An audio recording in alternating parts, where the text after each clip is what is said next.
Chapter 7। अपनी car में वापस बैठकर बॉबी छत की ओर खाली नजरों से देख रहा था।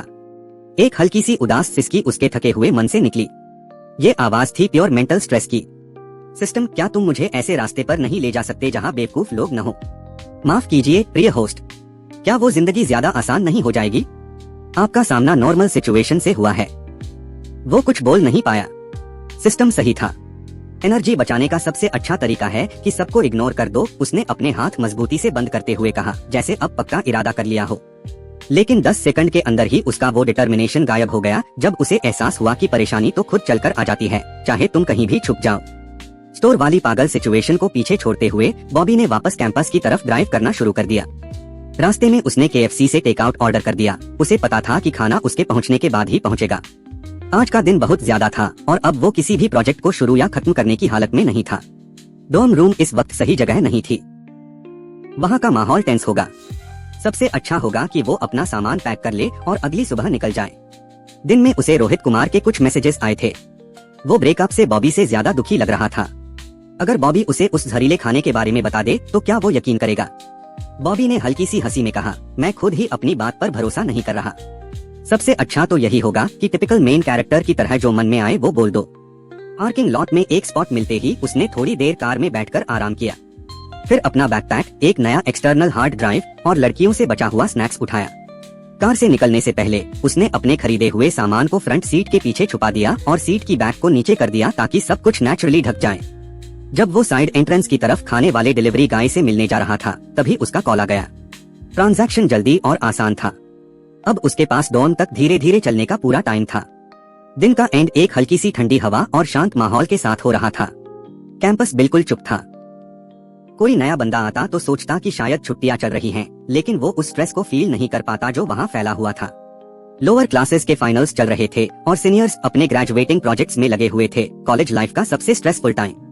बॉबी को थोड़ा बुरा लग रहा था कि जब सब अपनी फ्यूचर के लिए इतनी मेहनत कर रहे हैं, वो आराम कर रहा है। मैं वो एप्लीकेशन जो मैंने सोचा है उसे बनाना ज्यादा टाइम नहीं लेगा। मैं घर जाकर कर लूंगा, उसने सोचा। लेकिन अगर कोई सीनियर उसके मन की बात सुन लेता तो पागल हो जाता। कुछ लोग तो ऑलरेडी इंटर्नशिप्स कर रहे थे और चाह रहे थे कि उन्हें वहीं फुल टाइम जॉब मिल जाए। बाकी लोग तो बस अपने मेजर में अच्छे मार्क्स पाने की कोशिश में लगे थे। हर तरफ प्रेशर था। जैसे ही वो अपने डॉर्म के पास पहुंचा, कुछ लड़के बाहर निकल रहे थे। जब वो पास आए तो बॉबी ने सुना कि वो हंस रहे थे। ओह कैसे गिरे हुए सितारे, एक लड़के ने कहा। क्या मतलब है ब्रदर रवि, दूसरे ने चुटकी ली। अरे समझा नहीं? शर्म की बात नहीं है क्या कि स्कूल के टॉप लड़कों में से एक की गर्लफ्रेंड उसके ही अमीर भाई के पास चली गई। सच में? इससे साबित होता है पैसा ही सब कुछ है। तुम चाहे कितने भी स्मार्ट क्यों न हो, फिर भी अपनी प्रेशियस गर्लफ्रेंड नहीं बचा सकते। बॉबी ने इन बचकानी बातों को नजरअंदाज किया, पर उसके लिए ये सोचने वाली बात थी कि लोग उसकी रिलेशनशिप में कितनी दिलचस्पी रखते थे। जब उसने अपनी यादों को खंगाला तो उसे एहसास हुआ कि पिछला बॉबी भी वंशिका के साथ कुछ अजीब महसूस करता था, फिर भी सब ठीक करने की कोशिश करता रहा। उसे उससे थोड़ा अफेक्शन था, लेकिन सच्चा प्यार नहीं। और जब उसे इजहार दिया गया तब वो फीलिंग्स पूरी तरह खत्म हो गई। कमाल है, लग्जरी के लिए मारने को भी तैयार थी। शायद उसके ईयरबुक में लिखना चाहिए, most likely to be a black widow, उसने मन ही मन सोचा। वो चुपचाप उन लड़कों से दूर चलता गया। जवाब न मिलने से वो लोग थोड़े शर्मिंदा और गुस्से में थे, क्योंकि बॉबी कुमार पूरे प्राइड के साथ हॉलवे में चला जा रहा था जैसे कुछ हुआ ही न हो। यहाँ चाहे तुम टॉप पर हो, लेकिन बाहर जाकर कुछ नहीं बनोगे अपनी इस बेवकूफी भरी अकड़ के साथ। जब कैंपस छोड़ोगे तो बस एक और पुअर लूजर बनकर रह जाओगे। सिस्टर वंशिका ने सही किया तुमसे रिश्ता तोड़कर। वो तुम्हारे साथ रहती तो खुद भी डूब जाती। उनकी बातें हॉलवे में गूंज रही थीं और बॉबी को पूरा यकीन था कि बाकी लोग भी सुन रहे होंगे। कुछ ने तो दरवाजे खोलकर झांका भी, देखने के लिए क्या हो रहा है। लेकिन जब उन्होंने बॉबी कुमार को आराम से अपने कमरे की तरफ चलते देखा तो वो थोड़ा कंफ्यूज हो गए कि उसने जवाब क्यों नहीं दिया। बॉबी सीधे अपने कमरे में गया और अपने बंक की तरफ बढ़ गया। जैसे ही वो कमरे में दाखिल हुआ, बाकी लोग जो भी बात कर रहे थे सब चुप हो गए। ऑकवर्ड, उसने मन में कहा। बॉबी खुद को चुपचाप हंसी से एंटरटेन कर रहा था। नीचे वाले बंक पर रोहित कुमार पढ़ाई कर रहा था। कमरे के दूसरी तरफ अभिजीत सिंह जमीन पर बैठा था और रवि सिंह से बात कर रहा था। मिस्टर कॉन्जीनियलिटी यानी रवि सिंह अपने बंक पर बैठा था। उसके साथ थी उसकी नई गर्लफ्रेंड वंशिका ठाकुर। हंसी रोकना मुश्किल हो रहा था। वो दोनों अब जोर जोर से फेक रोमांटिक साउंड्स निकाल रहे थे, शायद बॉबी से कोई रिएक्शन चाह रहे थे। चाहे वो कितने भी लाउड और क्रिंज क्यों न हो जाए, बॉबी ने उनकी डॉग फूड यानी दिखावे वाली कपल लाइफ खाने से मना कर दिया। उसने एक कॉम्बो मील बॉक्स निकाला और रोहित कुमार को दे दिया। थैंक्स ब्रदर बॉबी, उसने कहा। उसकी आवाज में हल्की सी डिस्टेंस थी। बॉबी के दिमाग में कई बातें आईं, लेकिन उसने ध्यान नहीं दिया। सुबह रोहित एक सपोर्टिव भाई था, अब डिस्टेंट कजिन जैसा लग रहा था। बॉबी ने सबको इग्नोर किया और अपने बंक पर चढ़ गया। उसके सारे कपड़े बेड पर रखे थे, पैक करने के लिए रेडी। सोचने लगा कि नए कपड़े मंगवाना शायद बेहतर रहेगा। खाते खाते और लैपटॉप पर काम करते हुए अभिजीत सिंह बोल पड़ा, ब्रदर बॉबी, थोड़ा छोटा दिल वाला निकला तू। ओह, क्या मतलब? बॉबी ने पूछा एक स्प्रिंग रोल खाते हुए। देखो न, सब लोग अपने अपने प्रोजेक्ट्स में बिजी हैं और तुमने सिर्फ एक भाई के लिए डिनर लाया। क्या ये ब्रदर रवि के साथ हुए झगड़े की वजह से था? अभिजीत सिंह ने बड़े बेबाकी से कहा। बॉबी हंसा, लेकिन कुछ बोला नहीं। ऐसा सेल्फिश इंसान। कोई ताज्जुब नहीं कि मैंने तुम्हें छोड़ दिया, वंशिका ठाकुर ने कहा और रवि सिंह का हाथ पकड़ लिया। बॉबी बस मुस्कुराता रहा। अंदर से सोच रहा था, इतना भी गिर सकते हैं लोग, मतलब पूरे कमरे के लिए खाना क्यों लाऊं जब मिस्टर मनी बैग्स खुद कुछ नहीं कर रहा। नहीं भाई, मेरी मेहनत की कमाई को मैं समझदारी से खर्च करूंगा। 3 महीने में ग्रेजुएशन है और 3 हफ्ते में सारे प्रोजेक्ट्स सबमिट करने हैं और ये लोग मजे से बैठे हुए हैं और मेरी जिंदगी में ताक-झांक कर रहे हैं। इस टाइम पर किसके पास टाइम है रिलेशनशिप निभाने का? उसने उनकी बातें और आवाजों को इग्नोर किया और अपने लैपटॉप से जरूरी फाइल्स को एक्सटर्नल हार्ड ड्राइव में ट्रांसफर किया और बाकी प्रोजेक्ट्स पर थोड़ा काम किया। फाइनेंस वाला प्रोजेक्ट आखिरी स्टेज पर था और वो अब सिक्योर था। उसने अपने दोनों मेजर्स के लिए थीसिस के ड्राफ्ट्स बनाए और सेव कर लिए। ग्रेजुएशन से पहले वो काउंसलर और टीचर्स से मिल लेगा, तब तक इस जगह से दूर ही रहना बेहतर होगा। उसे फील हो रहा था, ये लोग अब अपने अंदर की नफरत को दबा नहीं पा रहे। कमरे का माहौल भारी और अजीब था। 3 लोगों से तो कोई खास बातचीत थी ही नहीं और चौथा उससे ऐसे बच रहा था जैसे वो कोई बीमारी हो। क्या मुझे एक आंख खोलकर सोना पड़ेगा? उसने खुद से पूछा। थोड़ा असहज महसूस करते हुए बॉबी ने वो कपड़े फोल्ड करने शुरू कर दिए जो उसे रखने थे और जो डोनेट करने थे उन्हें। क्यों न उन पुराने कपड़ों को बचा लो, रेंट के लिए पैसे बच जाएंगे, वंशिका ने जोर से कहा। मेरे कामों से तुम्हें क्या मतलब?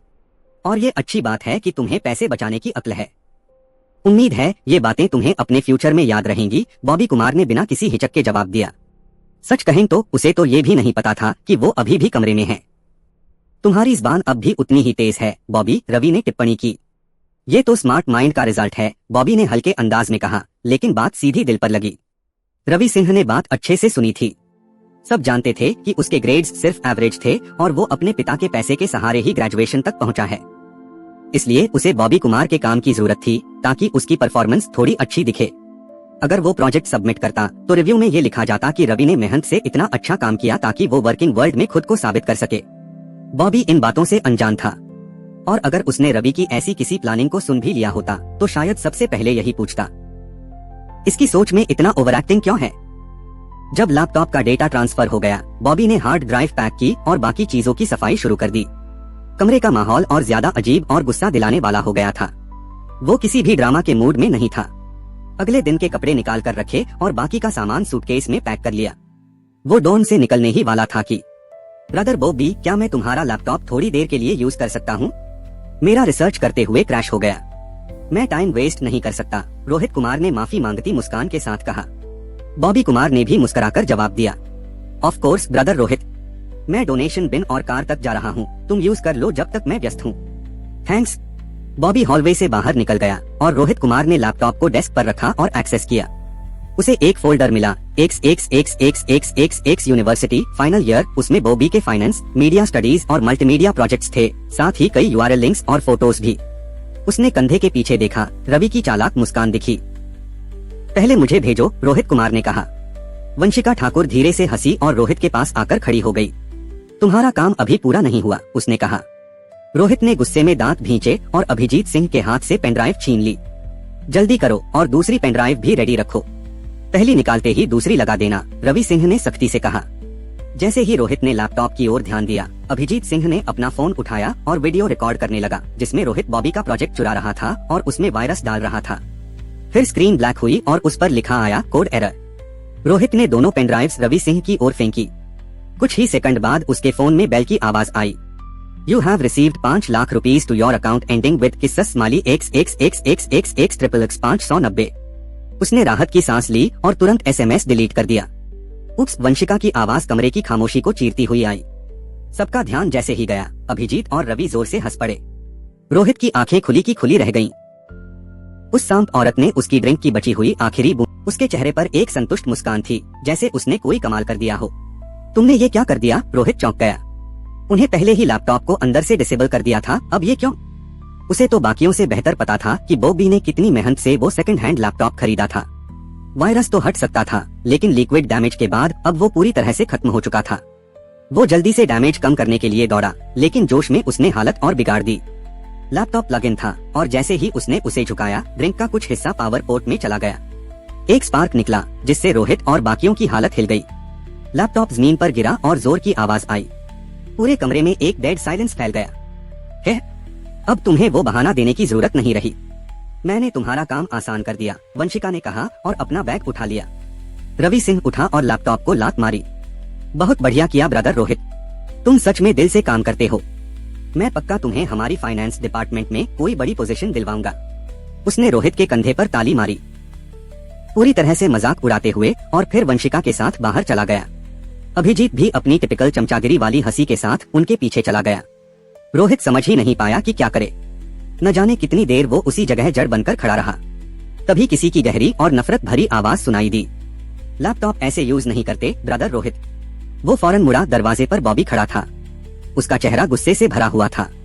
रोहित घबराकर पीछे हटा, लेकिन गलती कर बैठा। उसका पैर उस टूटे हुए लैपटॉप पर पड़ा।